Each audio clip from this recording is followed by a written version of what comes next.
Charlie, can you start by explaining the key components of a typical legal billing statement?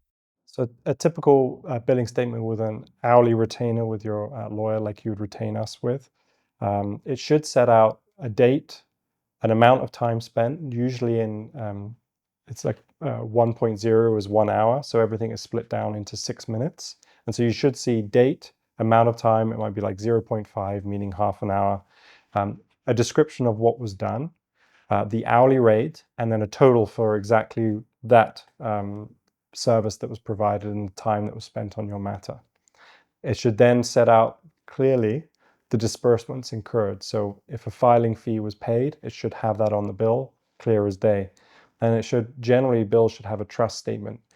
Because the lawyers take in money in trust, it should show the money received and the money dispersed to pay the lawyer's accounts as they're being issued.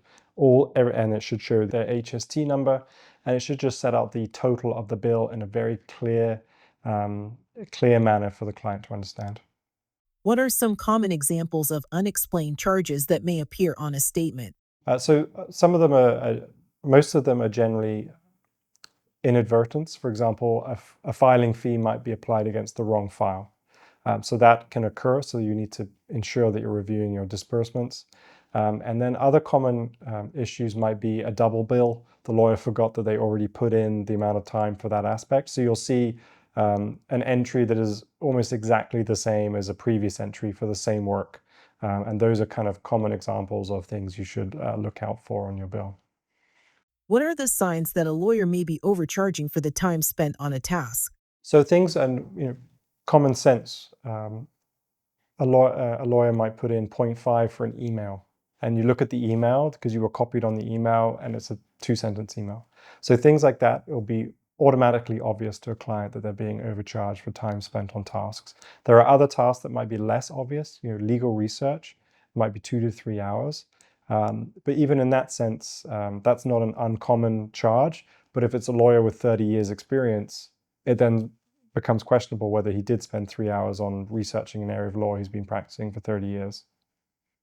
Finally, what are your top tips for clients to protect themselves from red flags in legal billing? Make sure you're reviewing the statements, and you review the statements with the context of your case in mind. How much money is an issue?